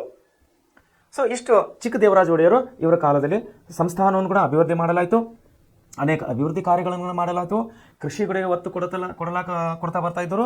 ಅದೇ ರೀತಿ ಇವರೇನಪ್ಪ ಅಂದ್ರೆ ಕಲಾವಿದರಿಗೂ ಕೂಡ ಆಶ್ರಯ ಕೊಡ್ತಾ ಬಂದರು. ಸೊ ಹೀಗಾಗಿ ಮೈಸೂರು ರಾಜರಲ್ಲಿ ಇವರು ಒಬ್ಬರು ಪ್ರಮುಖ ಅರಸರಾಗಿ ಹೊರಹೊಮ್ಮುತ್ತಾರೆ. ಈಗ ನಾವು ಮುಂದೆ ಕಮಿಷನರ್ಗಳ ಆಡಳಿತವನ್ನು ನಾವು ನೋಡೋರಾಗಿದ್ದೇವೆ. ಇಲ್ಲಿವರೆಗೆ ನಾವು ಬ್ರಿಟಿಷರ ಒಂದು ಅಧಿಕಾರದಲ್ಲಿ ಬ್ರಿಟಿಷರ ಒಂದು ಅವಧಿಯಲ್ಲಿ ಮೈಸೂರು ರಾಜರ ಒಂದು ಅವಧಿಯಲ್ಲಿ ಯಾವ್ಯಾವ ರೀತಿ ಅವರು ಸಾಮ್ರಾಜ್ಯವನ್ನು ವಿಸ್ತರಣೆ ಮಾಡಿದ್ದಾರೆ, ಪಟ್ಟಣಗಳನ್ನು ಅವರು ವಶಪಡಿಸಿಕೊಂಡಿದ್ದಾರೆ ಬೇರೆ ಬೇರೆ ರಾಜ್ಯಗಳಿಂದ ಅನ್ನೋದು ನಾವು ನೋಡಿದ್ದೇವೆ. ಅಂದರೆ ಮರಾಠರಿಂದ ಕೆಲವು ಪ್ರದೇಶಗಳನ್ನು ತಗೊಂಡಿದ್ದಾರೆ. ಆಮೇಲೆ ವಿಜಯನಗರ ಸಾಮ್ರಾಜ್ಯದಿಂದ ಕೂಡ ಇವರು ಶ್ರೀರಂಗಪಟ್ಟಣವನ್ನು ವಶಪಡಿಸಿಕೊಂಡು ತನ್ನ ಸಾಮ್ರಾಜ್ಯವನ್ನು ವಿಸ್ತರಣೆ ಮಾಡ್ತಾ ಬಂದಿದ್ದಾರೆ. ವಿಶೇಷವಾಗಿ ಚಿಕ್ಕದೇವರಾಜರ ಕಾಲದಲ್ಲಿ ಸಂಪೂರ್ಣವಾಗಿ ಮೈಸೂರು ರಾಜ್ಯವನ್ನು, ಮೈಸೂರು ಸಂಸ್ಥಾನವನ್ನು ವಿಸ್ತರಿಸುವ ಮತ್ತು ಒಳ್ಳೆ ಆಡಳಿತ ಕೊಡುವ ಮತ್ತು ಕೃಷಿಗೆ ಉತ್ತೇಜನ ಕೊಡುವ ಮತ್ತು ಕಲಾವಿದರಿಗೆ ಆಶ್ರಯ ನೀಡುವಂಥ ಕೆಲಸಗಳನ್ನು ಪ್ರಮುಖವಾಗಿ ನಾವು ಚಿಕ್ಕದೇವರಾಜ ಒಡೆಯರ ಕಾಲದಲ್ಲಿ ನೋಡ್ತಾ ಬಂದಿದ್ದೇವೆ. ಸೊ ಈಗ ಮುಂದೆ ನಾವು ಇನ್ನೊಂದು ವಿಷಯಕ್ಕೆ ಹೋಗ್ತಾ ಇದ್ದೀವಿ. ಕಮಿಷನರುಗಳ ಆಡಳಿತ. ಕಮಿಷನರುಗಳ ಆಡಳಿತ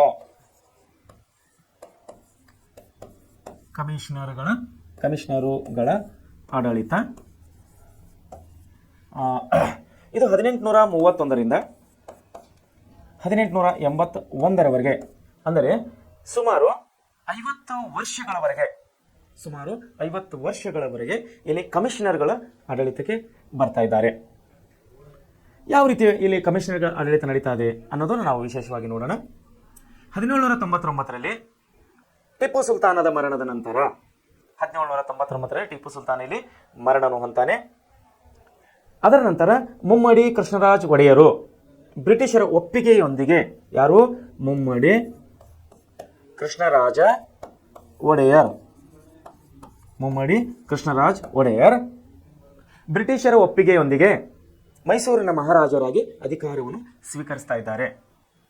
1830ರ ಸಂದರ್ಭದಲ್ಲಿ ಜರುಗಿದ ನಗರ ದಂಗೆ ಅಂದರೆ ಇವಾಗಿನ ಶಿವಮೊಗ್ಗ ಜಿಲ್ಲೆ. ಆವಾಗ ಶಿವಮೊಗ್ಗ ಅನ್ನೋದು ಮೈಸೂರು ರಾಜ್ಯದಲ್ಲಿ ಒಂದು ನಗರವಾಗಿತ್ತಷ್ಟೇ. ಇವಾಗ ನಮಗೆ ಜಿಲ್ಲೆ, ಒಂದು ಪ್ರಮುಖವಾದಂಥ ಜಿಲ್ಲೆ ನಮ್ಮ ಕರ್ನಾಟಕದಲ್ಲಿ.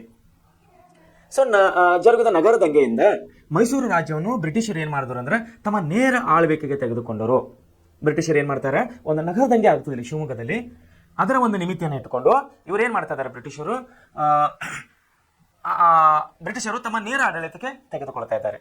ಮುಂಚೆ ಏನು ಮಾಡಿದರು, ನಿಮಿತಿಗಾಗಿ ಕೇವಲ ನಾಮಕೆ ವಾಸ್ತೆ ಅಂತೀವಲ್ಲ ನಾವು, ಹೆಸರಿಗಾಗಿ ಮಾತ್ರ ಇಲ್ಲೇನು ಮಾಡ್ತಾ ಇದ್ದಾರೆ, ಮುಮ್ಮಡಿ ಕೃಷ್ಣರಾಜ ಒಡೆಯರನ್ನು ಮೈಸೂರಿನ ಮಹಾರಾಜರನ್ನಾಗಿ ಮಾಡಿದರು. ಅವರ ಕಾಲದಲ್ಲಿ ನಡೆದಂಥ ಒಂದು ನಗರ ದಂಗೆ ನಿಮಗೆ ಇದು ಸಂಭವಿಸಲಿಕ್ಕೆ ಆಗಿಲ್ಲ, ಈ ದಂಗೆಯನ್ನು ನಿಮಗೆ ಹತ್ತಿಕ್ಕಲಿಕ್ಕೆ ಆಗಲಿಲ್ಲ ಅನ್ನುಕೊಂಡು ಅದೇ ಒಂದು ನಿಮಿತಿಯನ್ನು ಮುಂದೆ ಮಾಡಿ ಬ್ರಿಟಿಷರು ಏನು ಮಾಡ್ತಾ ಇದ್ದಾರೆ, ಅವರ ಒಂದು ಮೈಸೂರು ರಾಜ್ಯವನ್ನು ಏನು ಮಾಡ್ತಾ ಇದ್ದಾರೆ, ಇಡೀ ಮೈಸೂರು ರಾಜ್ಯವನ್ನು ಬ್ರಿಟಿಷರ ಆಡಳಿತಕ್ಕೆ ನೇರವಾಗಿ ತಗೋತಾ ಇದ್ದಾರೆ. ಡೈರೆಕ್ಟ್ ಅಡ್ಮಿನಿಸ್ಟ್ರೇಷನ್ ಅಂತ ಹೇಳ್ತೀವಿ ನಾವು. ಡೈರೆಕ್ಟ್ ಅಡ್ಮಿನಿಸ್ಟ್ರೇಷನ್ ಅನ್ನೋದು ಇವರು ತನ್ನ ತೆಕ್ಕೆಗೆ ಬ್ರಿಟಿಷರು ತಗೋತಾ ಇದ್ದಾರೆ. ಸೊ ಮುಂದೆ ಏನಾಗ್ತಾ ಇದೆ, 1830ರಿಂದ 1881ರವರೆಗಿನ ಕಾಲಾವಧಿಯನ್ನು ನಾವು ಕಮಿಷನರ್ಗಳ ಆಡಳಿತ ಅಂತೇಳಿ ಕರೀತೇವೆ. ಇದೇ ಕಾಲಘಟ್ಟದಲ್ಲಿ ಮುಮ್ಮಡಿ ಕೃಷ್ಣರಾಜ ಒಡೆಯರು ಮೈಸೂರು ರಾಜ್ಯವನ್ನು ಪುನಃ ಪಡೆಯಲು ನಿರಂತರ ಪ್ರಯತ್ನವನ್ನು ಮಾಡ್ತಾರೆ. ಯಾರು? ಮುಮ್ಮಡಿ ಕೃಷ್ಣರಾಜ ಒಡೆಯರ್. ಯಾಕಂದ್ರೆ ಕೇವಲ ಒಂದು ದಂಗೆಯ ನಿಮಿತ್ತವಾಗಿ, ಶಿವಮೊಗ್ಗದ ನಗರದಲ್ಲಿ ನಡೆದಂಥ ಒಂದು ದಂಗೆಯನ್ನು ನಿಮಿತ್ತವಾಗಿ ಅದನ್ನೇ ಮುಂದಿಟ್ಟುಕೊಂಡು ನಿನಗೆ ರಾಜ್ಯಭಾರ ಮಾಡಲಿಕ್ಕೆ ಬರೋದಿಲ್ಲ ಅಂತ ಹೇಳಿ ಮುಮ್ಮಡಿ ಕೃಷ್ಣರಾಜರಿಂದ ಇವರೇನು ಮಾಡ್ತಾ ಇದ್ದಾರೆ, ಬ್ರಿಟಿಷನ್ನು ಅವರ ಅಧೀನದಲ್ಲಿ ನೇರ ಆಡಳಿತಕ್ಕೆ ಅದನ್ನು ಮೈಸೂರು ಸಾಮ್ರಾಜ್ಯವನ್ನು ತಗೊಂಡಿಕೊಂಡಿದ್ದರು. ಆದರೆ ಬರುವಂಥ ದಿನಗಳಲ್ಲಿ ಮುಮ್ಮಡಿ ಕೃಷ್ಣರಾಜ ಒಡೆಯರ್ ಏನು ಮಾಡ್ತಾ ಇದ್ದಾರೆ ಅಂದರೆ, ಮರಳಿ ಪಡೆಯುವಂಥ ತಮ್ಮ ಮೈಸೂರು ಅರಮನೆಯನ್ನು ಮರಳಿ ಪಡೆಯುವಂಥ, ತಮ್ಮ ಅಧಿಕಾರಕ್ಕೆ ಮರಳಿ ಪಡೆಯುವ ನಿಟ್ಟಿನಲ್ಲಿ ಪ್ರಯತ್ನವನ್ನು ಮಾಡ್ತಾ ಇದ್ದಾರೆ. ಕೊನೆಗೆ ಇಂಗ್ಲೆಂಡಿನ ಸರ್ಕಾರ 1867ರಲ್ಲಿ ಮೈಸೂರು ಒಡೆಯರ್ ಕುಟುಂಬಕ್ಕೆ ಮರಳಿಸುವ ತೀರ್ಮಾನವನ್ನು ತೆಗೆದುಕೊಂಡಿತ್ತು. ಈ ತೀರ್ಮಾನದಲ್ಲಿ ಒಂದು ಷರತ್ತನ್ನು ಕೂಡ ಸೇರಿಸಲಾಗಿತ್ತು. ನೋಡಿ, ಅವಾಗೇನಾಗಿತ್ತು, 1867ರಲ್ಲಿ ಮೈಸೂರು ಅರಸರ ಇವರೇನು ಮುಮ್ಮಡಿ ಕೃಷ್ಣರಾಜ ಒಡೆಯರ ಏನು ಮರಳಿ ಪಡಿಬೇಕಂತ ಹೇಳಿ ಪ್ರಯತ್ನ ಮಾಡ್ತಾ ಇದ್ದಾರೆ. ಈ ವಿಷಯವನ್ನು ಬ್ರಿಟಿಷರಿಗೆ ಗೊತ್ತಾದಾಗ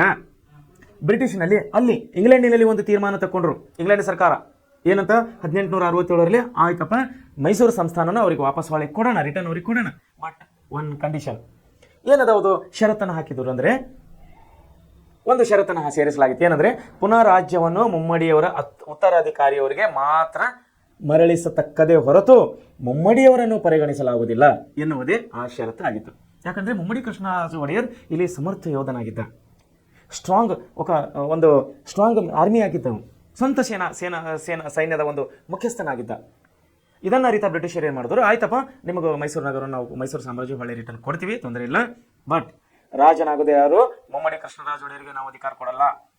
ಅವನ ಉತ್ತರಾಧಿಕಾರಿ ಅಂದರೆ ಮುಮ್ಮಡಿ ಕೃಷ್ಣರಾಜನ ಉತ್ತರಾಧಿಕಾರಿಯಾಗಿ ನೀವು ಇನ್ನೊಬ್ಬರನ್ನು ಬೇರೆಯವರು ಯಾರನ್ನು ತಂದು ಕುಂದಿರಿಸಿರಿ, ಆ ಸಿಂಹಾಸನ ಮೇಲೆ ನೀವು ತಂದು ಕುಂದಿರಿಸ್ತೀರಿ ಅಂದರೆ ನಾವು ಈ ಮೈಸೂರು ಸಾಮ್ರಾಜ್ಯ ನಿಮಗೆ ಒಳ್ಳೆ ರಿಟರ್ನ್ ಕೊಡ್ತೀವಿ ಅಂತೇಳಿ 1867ರಲ್ಲಿ ಎಲ್ಲಿ ತೀರ್ಮಾನ ಮಾಡಿದರು? ಬ್ರಿಟಿಷ್ ಸರ್ಕಾರ ಅಲ್ಲಿ ಇಂಗ್ಲೆಂಡ್ ದೇಶದಲ್ಲಿ ತೀರ್ಮಾನವನ್ನು ಮಾಡಿದರು. ಆ ಷರತ್ತಾಗಿತ್ತು, ಅದೇ ಷರತ್ತಾಗಿತ್ತು ಅವರಿಗೆ. ಈ ಸುದ್ದಿಯು ಬಂದು ಮರು ವರ್ಷ, ಈ ಸುದ್ದಿಯನ್ನು ಬಂದ ಮರು ವರ್ಷ ಅಂದರೆ 1868ರಲ್ಲಿ ಮುಮ್ಮಡಿಯವರು ನಿಧನರಾಗ್ತಾರೆ. ಮುಮ್ಮಡಿ ಕೃಷ್ಣರಾಜ ಒಡೆಯರ್ ಇಲ್ಲಿ ನಿಧನರಾಗುತ್ತಾರೆ. ಅವರ ಉತ್ತರಾಧಿಕಾರಿಯಾಗಿ ಹತ್ತನೇ ಚಾಮರಾಜ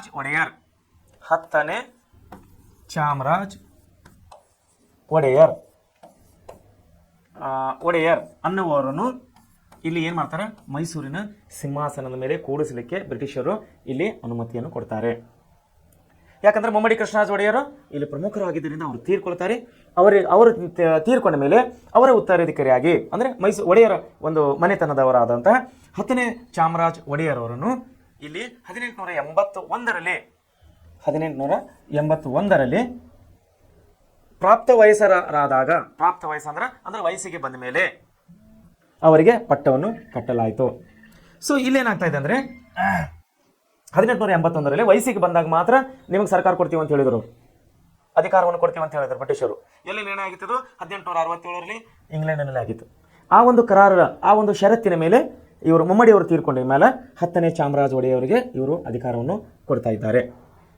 ಮುಂದೆ ಏನಾಗ್ತಾ ಇದೆ ಅಂದರೆ 1831ರಿಂದ 1881 ಅಂದರೆ ಸುಮಾರು ಸುದೀರ್ಘವಾದಂಥ 50 ವರ್ಷಗಳ ಒಂದು ಕಮಿಷನರ್ಗಳ ಕಾಲಾವಧಿಯಲ್ಲಿ 7 ಕಮಿಷನರ್ಗಳು ರಾಜ್ಯದ ಆಡಳಿತವನ್ನು ನಡೆಸ್ತಾರೆ. 7 ಜನ ಕಮಿಷನರ್ಗಳು ಮೈಸೂರು ರಾಜ್ಯದ ಆಡಳಿತವನ್ನು ನಡೆಸುತ್ತಾರೆ. ಅವರಲ್ಲಿ ಪ್ರಮುಖರಾರೆಂದರೆ ಸುಮಾರು 27 ವರ್ಷ ಆಡಳಿತ ನಡೆಸಿದಂಥ ಮಾರ್ಕ್ ಕಬ್ಬನ್. ನೋಡ್ರಿ, ಮಾರ್ಕ್ ಕಬ್ಬನ್. ಎಷ್ಟು ಜನ ಇಲ್ಲಿ ಅಧಿಕಾರ ನಡೆಸಿದ್ದಾರೆ ಬ್ರಿಟಿಷ್ ಕಮಿಷನರ್ಗಳು? 27 ಜನ. ಅದರಲ್ಲಿ ಪ್ರಮುಖರಾದವರು ಮಾರ್ಕ್ ಕಬ್ಬನ್. ಈ ಕಬ್ಬನ್ ಅಂತ ತಕ್ಷಣ ಬಹುಶಃ ಕೆಲವರಿಗೆ ನಿಮ್ಗೆ ತಲೆಯಲ್ಲಿ ಏನಾದರೂ ಒಂದು ನೆನಪಾಗ್ತಾ ಇರಬಹುದು ಅನ್ಕೋತೀನಿ ನಾನು. ಯಾಕಂದರೆ ಬೆಂಗಳೂರಿಗೆ ನೀವು ಹೋದಾಗ ಕಬ್ಬನ್ ಪಾರ್ಕ್ ಅನ್ನುವಂಥ ಒಂದು ಹೆಸರನ್ನು ಕೇಳ್ತೀರಿ. ಅದೇ ಪಾರ್ಕ್ ನಿರ್ಮಾಣ ಮಾಡಿದವರು ಇದೇ ಮಾರ್ಕ್ ಕಬ್ಬನ್ ಅನ್ನೋರು ಬ್ರಿಟಿಷ್ ಕಮಿಷನರ್ ಆಗಿದ್ದಾಗ ಮೈಸೂರು ಆಡಳಿತರ ಒಂದು ಅವಧಿಯಲ್ಲಿ ಬೆಂಗಳೂರಿನಲ್ಲಿ ಕಬ್ಬನ್ ಪಾರ್ಕ್ ಅಂದರೆ ಉದ್ಯಾನವನವನ್ನು ಇವರು ಸೃಷ್ಟಿ ಮಾಡ್ತಾರೆ, ನಿರ್ಮಾಣ ಮಾಡ್ತಾರೆ. ಅದರ ಹೆಸರೇ ಕಬ್ಬನ್ ಪಾರ್ಕ್. ಅವರ ಒಂದು ನೆನಪಿಗಾಗಿ ಅವರು ಕೈಗೊಂಡಂಥ ಹಲವು ಒಳ್ಳೆಯ ಕಾರ್ಯಕ್ರಮಗಳಲ್ಲಿ ಈ ಕಬ್ಬನ್ ಪಾರ್ಕ್ ಕೂಡ ಒಂದು ಆಗಿತ್ತು.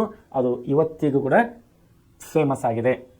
ಬೆಂಗಳೂರಿಗೆ ಹೋದವ್ರು ಏನು ಮಾಡ್ತಾರೆ? ಫಸ್ಟ್ ವಿಧಾನಸೌಧ, ಹೈಕೋರ್ಟ್ ನೋಡಿ ಮೇಲೆ ಕಬ್ಬನ್ ಪಾರ್ಕಿಗೆ ಹೋಗ್ತಾರೆ. That is Cubbon park is ಈಗ ನಾವೀಗ ನೋಡ್ತಾ ಇದ್ದೀವಿ. ಸೊ ಮುಂದೆ ನೋಡ್ರಿ, 27 ವರ್ಷ ಆಡಳಿತ ನಡೆಸಿದಂಥ ಮಾರ್ಕ್ ಕಬ್ಬನ್ ಮತ್ತು 8 ವರ್ಷಗಳ ಕಾಲ ಆಡಳಿತ ನಡೆಸಿದ LB ಬೌರಿಂಗ್. ತಾವು ಈ ನೆನಪುಗಳು, ಹೆಸರುಗಳು ಒಳ್ಳೆ ರೀತಿಯಲ್ಲಿ ಹೆಸರು ನೆನಪಿಟ್ಕೋಬೇಕಂತ ನಾನು ಇನ್ನೊಂದು ಸಾರಿ ನಿಮ್ಮನ್ನು ರಿಕ್ವೆಸ್ಟ್ ಮಾಡ್ತೀನಿ. ಬೌರಿಂಗ್ ಅಂದ ಮೇಲೆ ನಿಮಗೆ ಏನಾದರೂ ಒಂದು ನೆನಪಾಗ್ತಾ ಇದೆಯಾ? ಏನದು? LB Bowring.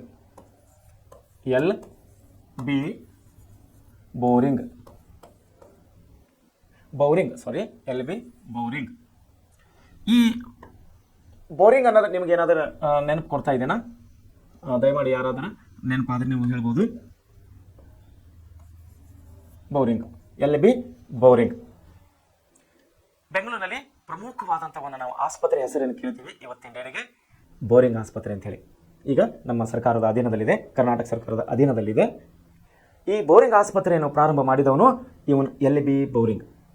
ಇವನು ಕರ್ನಾಟಕ ಮೈಸೂರು ಅರಸರ ಕಾಲದಲ್ಲಿ ಬ್ರಿಟಿಷ್ ಕಮಿಷನರ್ಗಳೇನು ಆಡಳಿತ ನಡೆಸಿದ್ದಾರೆ 27 ಜನ, ಅದರಲ್ಲಿ ಇವನು ಕೂಡ ಒಬ್ಬನು ಪ್ರಮುಖನಾದವನು. ಯಾರು? LB Bowring.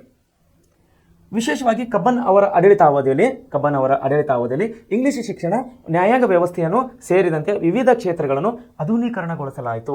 ಮಾಡರ್ನಲೈಸ್ ಅಂತೀವಿ ನಾವು. ಮಾಡರ್ನಲೈಸ್ ಅಂದರೆ ಆಧುನಿಕ ಪದ್ಧತಿಗೆ ಯಾವ ಶಿಕ್ಷಣ, ಇಂಗ್ಲಿಷ್ ಶಿಕ್ಷಣ ಮತ್ತು ನ್ಯಾಯಾಂಗ ವ್ಯವಸ್ಥೆಯನ್ನು, 2 ವ್ಯವಸ್ಥೆಯನ್ನು ನಾವು ಯಾರ ಒಂದು ಅಧಿಕಾರಾವಧಿಯಲ್ಲಿ ಮಾರ್ಕ್ ಕಬ್ಬನ್ ಅವರ ಅಧಿಕಾರದಲ್ಲಿ ಈ 2 ವ್ಯವಸ್ಥೆಯನ್ನು ಆಧುನೀಕರಣಗೊಳಿಸ್ತಾರೆ. ಆಮೇಲೆ ಇವರಿಬ್ಬರ ಕಾಲದ ಸುಧಾರಣೆಗಳನ್ನು ಮೈಸೂರಿನ ರಾಜ್ಯ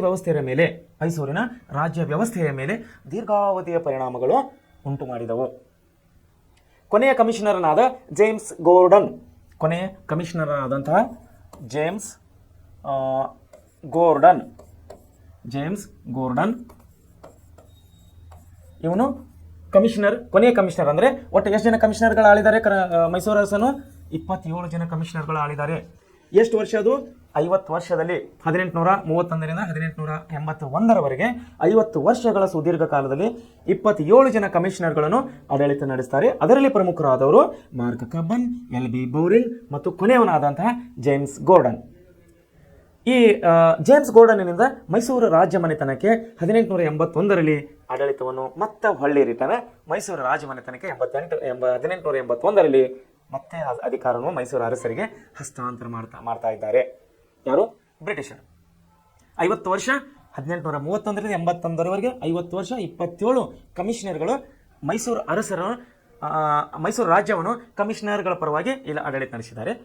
ಪ್ರಮುಖ ಸುಧಾರಣೆಗಳನ್ನು ನಾವು ಈ 50 ವರ್ಷದಲ್ಲಿ ನೋಡ್ತಾ ಇದ್ದೇವೆ. ಅದನ್ನು ನಾವು ಅನೇಕ ದೀರ್ಘಾವಧಿಯ ಪರಿಣಾಮ ಅಂತೇಳಿ ಒಂದು ವಾಕ್ಯ ಕೊಟ್ಟಿದ್ದಾರೆ ಇಲ್ಲಿ ನೋಡಿ. ಮೈಸೂರಿನ ರಾಜ್ಯ ವ್ಯವಸ್ಥೆಯ ಮೇಲೆ ದೀರ್ಘಾವಧಿಯ ಪರಿಣಾಮಗಳನ್ನು ಉಂಟು ಮಾಡಿದವು. ಯಾರ್ದು? ಇವರಿಬ್ಬರ ಕಾಲದ ಯಾರಿಬ್ಬರು? ಮಾರ್ಕ್ ಕಬ್ಬನ್ ಮತ್ತು LB ಬೌರಿಂಗ್. ಇವರಿಬ್ಬರ ಸುಧಾರಣೆಗಳು ಮೈಸೂರು ರಾಜ್ಯ ವ್ಯವಸ್ಥೆ ಮೇಲೆ ದೀರ್ಘಕಾಲದ ಪರಿಣಾಮಗಳು ಅಂದರೆ ಲಾಂಗ್ ಟೈಮ್ ಎಫೆಕ್ಟ್ ಅಂತೇಳಿ ನಾವು ಲಾಂಗ್ ಟೈಮ್ ಎಫೆಕ್ಟ್ ಅಂತ ಕರಿತೀವಿ. ಬಹುಶಃ ನೀವು ಇಸ್ವಿಯನ್ನು ಅಥವಾ ಡೇಟನ್ನು ನೀವು ಕ್ಯಾಲ್ಕುಲೇಟರ್ನಲ್ಲಿ ಕ್ಯಾಲ್ಕುಲೇಟ್ ಮಾಡಿದಾಗ ನಿಮ್ಗೆ ಗೊತ್ತಾಗುತ್ತದೆ. 1831 ಮೈನಸ್ 2025 ಇವತ್ತಿನ ದಿವಸ 1831 ಇವರು ಕಮಿಷನರ್ಗಳ ಆಡಳಿತ. ಅಂದರೆ 5ರಲ್ಲಿ 1 ದರೆ 4, 2ರಲ್ಲಿ 3 ಹೋಗಿಲ್ಲ, 12 ತೊಗೊಂಡ್ರೆ ಇಲ್ಲಿ 9, ಆಮೇಲೆ ಇಲ್ಲಿ 0 ಬಂತು, 9 1 ನೋಡಿರಿ 194 ವರ್ಷಗಳು ಕಳೀತಾ ಇದ್ದಾವೆ ಇಲ್ಲಿವರೆಗೆ. 194 ವರ್ಷಗಳ ಅವಧಿ. ಇದು ದೀರ್ಘಕಾಲದ ಪರಿಣಾಮಗಳಂತ ಹೇಳಿ ಕರಿತೀವಿ ನಾವು. ಅಂದರೆ 194 ವರ್ಷಗಳ ಕೆಳಗೆ ಮಾಡಿದಂಥ ಸಾಧನೆಗಳನ್ನು ನಾವು ಇವತ್ತಿನ ದಿವಸ ನೋಡ್ತಾ ಇದ್ದೇವೆ. ಅದು ನಮ್ಮ ಕಣ್ಣಿಗೆ ಕಾಣ್ತಾ ಇದೆ. ಯಾವುದು? ಮಾರ್ಕ್ ಕಬ್ಬನ್ ಮಾಡಿದಂಥ ಕಬ್ಬನ್ ಪಾರ್ಕ್ ಮತ್ತು LB ಬೌರಿಂಗ್ ಕಟ್ಟಿದಂಥ ಆಸ್ಪತ್ರೆ, ಬೌರಿಂಗ್ ಆಸ್ಪತ್ರೆ ನಾವು ಇವತ್ತು ಬೆಂಗಳೂರಿನಲ್ಲಿ ನೋಡ್ತಾ ಇದ್ದೀವಿ. ಸೊ ಇವರ ಸುಧಾರಣೆಯಲ್ಲಿ, ಮೈಸೂರು ಕಮಿಷನರ್ಗಳ ಸುಧಾರಣೆಯಲ್ಲಿ ಈ ಎರಡು ಪ್ರಮುಖಗಳು ದೀರ್ಘಕಾಲದ ಪರಿಣಾಮಗಳನ್ನು ಬೀಳ್ತವೆ. That call long term effect ಅಂತ ಕರಿತೇವೆ ನಾವು. ಸೊ ಈ ರೀತಿ ಕೊನೆಯ ಕಮಿಷನರ್ ಆದಂತಹ ಯಾರು? ಜೇಮ್ಸ್ ಗೋರ್ಡನ್ ಅವರ ನೇತೃತ್ವದಲ್ಲಿ ಏನು ಮಾಡ್ತಾ ಇದ್ದಾರೆ? 1881ರಲ್ಲಿ ಪುನಃ ಮೈಸೂರು ಸಂಸ್ಥಾನವನ್ನು ಮೈಸೂರು ರಾಜರಿಗೆ ಹೊಳ್ಳಿ ರಿಟರ್ನ್ ಕೊಡ್ತಾ ಇದ್ದಾರೆ. ಅದು ಯಾರು ಬರ್ತಾ ಇದ್ದಾರೆ ಮುಂದಂದರೆ 10ನೇ ಚಾಮರಾಜ ಒಡೆಯರು ಅನ್ನುವಂಥ ಒಂದು ಅರಸರು ಬರ್ತಾರೆ. ಸೊ ಇಲ್ಲಿವರೆಗೆ ನಾವು ಈ 4ನೇ ಪಾಠ ಅಂದರೆ 4ನೇ ಅಧ್ಯಾಯವನ್ನು ನಾವು ಇಲ್ಲಿವರೆಗೆ ನಾವು ವಿವರವಾಗಿ ನಾವು ಅಭ್ಯಾಸ ಮಾಡ್ತಾ ಇದ್ದೇವೆ. ಪಾಠದ ಹೆಸರು ಮೈಸೂರಿನ ಒಡೆಯರು ಹಾಗೂ ಕರ್ನಾಟಕದಲ್ಲಿ ಬ್ರಿಟಿಷ್ ಆಳ್ವಿಕೆಯ ಪ್ರತಿರೋಧಗಳು ಎಂಬಂತಹ ಪಾಠದಲ್ಲಿ ನಾವು ಹಲವು ವಿಷಯಗಳನ್ನು ಇಲ್ಲಿವರೆಗೆ ನಾವು ನೋಡಿದ್ದೀವಿ. ವಿಶೇಷವಾಗಿ ಕಮಿಷನರ್ಗಳ ಆಡಳಿತವನ್ನು 50 ವರ್ಷ, ಆಮೇಲೆ ರಾಜರುಗಳು, ಆಮೇಲೆ ಗುಜರಾತಿದಂಥ ಯದುವೀರನು ಬಂದು ಮೈಸೂರಿನಲ್ಲಿ ಶ್ರೀರಂಗಪಟ್ಟಣವನ್ನು ಮೈಸೂರಿನಲ್ಲಿ ವಶಪಡಿಸಿಕೊಂಡು ಯಾರಿಂದ? ವಿಜಯನಗರ ಸಾಮ್ರಾಜ್ಯದಿಂದ ಮೈಸೂರು ಸಂಸ್ಥಾನವನ್ನು ಪ್ರಾರಂಭ ಆದನಿಂದ ಮುಂದೆ ಹಲವು 7 ಬೀಳುಗಳನ್ನು ಅಡೆತಡೆಗಳ ಮಧ್ಯದಲ್ಲಿಯೂ ಬ್ರಿಟಿಷ್ ಸರ್ಕಾರ ಏನು ಮಾಡ್ತಾ ಇದೆ? ತನ್ನ ಕಮಿಷನರ್ಗಳ ಮೂಲಕ 50 ವರ್ಷವನ್ನು ರಾಜ್ಯಗಳನ್ನು ಮಾಡಿ 1881ರಲ್ಲಿ ಪುನಃ ಈ ಸಂಸ್ಥಾನವನ್ನು ತಿರುಗಿ ಮರಳಿ ಮೈಸೂರು ರಾಜರಿಗೆ ಕೊಡ್ತಾ ಇದ್ದಾರೆ. ಸೊ ಮುಂದಿನ ವಿಷಯವನ್ನು ನಾವು ನಾಳೆ ನೋಡ್ಕೋಣ. ಯಾಕಂದರೆ ಇದು ತುಂಬ ಕ್ಲಿಷ್ಟಕರವಾದಂಥ ವಿಷಯಗಳು, ಇವು ತುಂಬ ವಿಶೇಷವಾದಂಥ ವಿಷಯಗಳು. ಈ ಹೆಸರುಗಳು ಮಾರ್ಕ್ ಕಬ್ಬನ್, ಬೌರಿಂಗ್, ವಿಜಯನಗರ ಸಾಮ್ರಾಜ್ಯ, ಮೈಸೂರು ಅರಸರು, ಶ್ರೀರಂಗಪಟ್ಟಣ, ಮಾಂಡಲಿಕಗಳು, ಇವು 1831 ಇಸ್ವಿಗಳು. ಈ ಹೆಸರುಗಳು ತುಂಬ ವಿಶೇಷವಾದವು ಹಾಗೂ ಪ್ರಮುಖವಾದವು. ಈಗ ನಾನು ಸುಮಾರು ವಿಷಯಗಳನ್ನು ಹೇಳ್ತಾ ಹೋದರೆ ತಮಗೆ ನೆನಪು ಹೋಗುವಂಥ ಪರಿಸ್ಥಿತಿಗಳು ಬರ್ತವೆ. ಯಾಕಂದರೆ ವಿಷಯಗಳು ತುಂಬವಾದಾಗ ನೆನಪು ಹೋಗುತ್ತವೆ. ಈ ಇತಿಹಾಸ ಪಾಠದಲ್ಲಿ ಬರುವಂಥ ಪ್ರತಿಯೊಂದು ಸ್ಥಳಗಳು, ಇಸ್ವಿಗಳು ಮತ್ತು ರಾಜರುಗಳ ಹೆಸರುಗಳನ್ನು ಮತ್ತು ವ್ಯಕ್ತಿಯ ಹೆಸರುಗಳು, ಅವರು ಬ್ರಿಟಿಷ್ ಅಧಿಕಾರಿಗಳು, ಇವರೇ ನಾವು ಈಗ ಬೌರಿಂಗ್ ಮತ್ತು ಮಾರ್ಕ್ ಕಬ್ಬನ್ ನೋಡಿದ್ದೀವಿ. ಇವರಂಥ ಹೆಸರುಗಳನ್ನು ಅತಿ ಮುಖ್ಯವಾದವು. ಇವೆಲ್ಲ ವಿಷಯಗಳು ನಿಮಗೆ ಮುಂದಿನ ನಿಮ್ಮ ವಿದ್ಯಾಭ್ಯಾಸ, ಮುಂದಿನ ಜೀವನಕ್ಕೆ ಅತಿ ಅಮೂಲ್ಯವಾಗಿವೆ. ನಾನು ಪದೇ ಹೇಳ್ತಾ ಇದ್ದೇನೆ, ಪ್ರೆಸೆಂಟ್ ಕ್ಲಾಸ್ನಲ್ಲಿ ನಾವು ಕೊಡುವಂಥ ಪ್ರತಿಯೊಂದು ಪಾಠಗಳು ನಿಮಗೆ ಮುಂದಿನ ಜೀವನಕ್ಕೆ, ಮುಂದಿನ ಅಭ್ಯಾಸಕ್ಕೆ ತುಂಬ ಅತಿ ಮುಖ್ಯವಾಗಿವೆ. ಸೊ ತಾವು ವಿದ್ಯಾರ್ಥಿಗಳು ಒಳ್ಳೆಯ ರೀತಿಯಿಂದ ಸ್ಟಡಿ ಮಾಡಿರಿ, ಒಳ್ಳೆಯ ರೀತಿಯಿಂದ ಅಭ್ಯಾಸ ಮಾಡಿ, ಎಲ್ಲ ವಿಷಯಗಳನ್ನು ನೆನಪಿನಲ್ಲಿ ಇಟ್ಕೊಳ್ರಿ. ಸೊ ಇಲ್ಲಿಗೆ ನಾನು ಈ ಪಾಠವನ್ನು ಮುಗಿಸ್ತಾ ಇದ್ದೇನೆ. ನಮಸ್ಕಾರಗಳು.